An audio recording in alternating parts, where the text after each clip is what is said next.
Singapore, Mr. Le Choi, the principal of a Korean language school in a drab tower in downtown Singapore, works just across the elevator lobby from the modest suites that make up North Korea's embassy.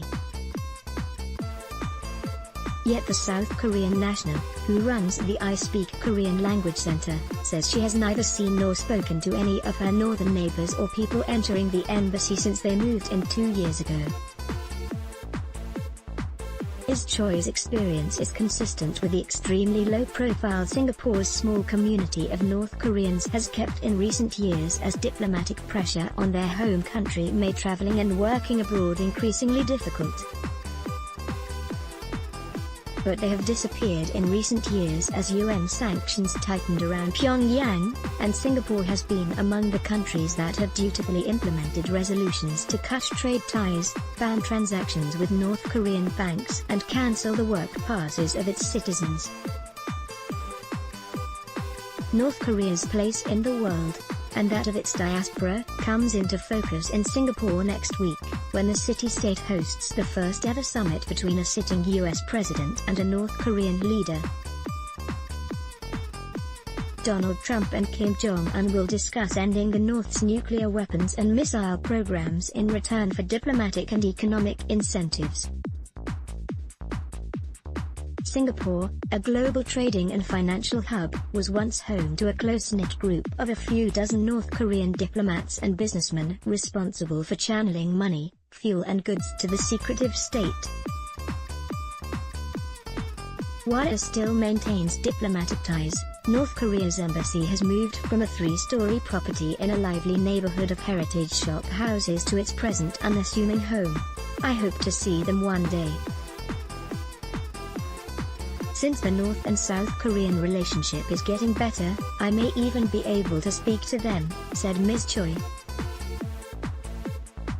Reuters has visited the North Korean embassy multiple times over the last year, but on all but one occasion there appeared to be nobody there. Reuters did once meet the embassy's first secretary, Ri Pyong-gok, while he was entering the embassy in February 2017, but he declined comment. In a call in recent weeks to the embassy to ask about preparations for the summit, a North Korean staffer also declined comment. It has 4 North Korean officials and their spouses in its list of diplomatic and consular staff as of June 2018. Strategically managed the sanctions and the pressure that were put on by the US and its allies were definitely key motivating forces that encouraged him, Kim Jong-un, to consider engaging more, and to come out and have this summit, said Mr. Nicholas Fang, Director of Security and Global Affairs at the Singapore Institute of International Affairs.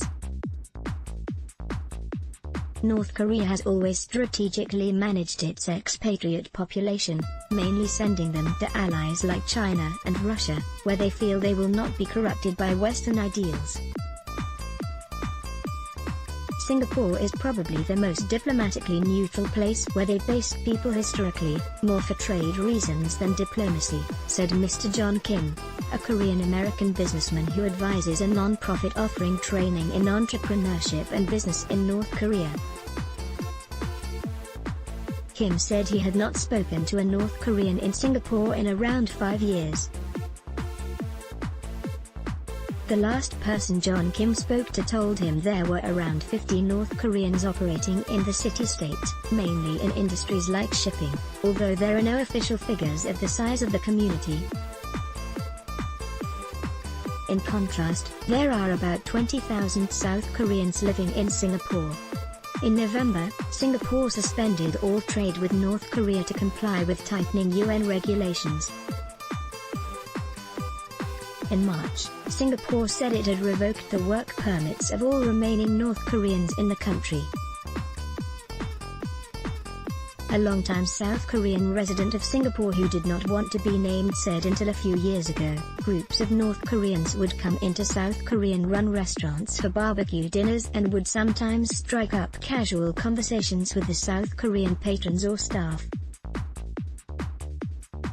They would be relaxed and friendly, though there was occasionally tension in the banter, reflecting the rivalry between the two states, he said. One more prominent North Korean figure in Singapore was Kim Jong-nam, the half-brother of the current leader who was assassinated at Kuala Lumpur Airport last year. A socialite, he often drank at a plush bar on the top of the iconic Marina Bay Sands Hotel or in one of the city-state's many karaoke joints, according to one of his friends, who declined to be named, citing safety reasons. The friend said Kim Jong-nam was down-to-earth, self-deprecating and open to jokes about his family connections. We would always ask, "So Kim, what do you think about communism?" And he was always saying, "I'm all about peace and love."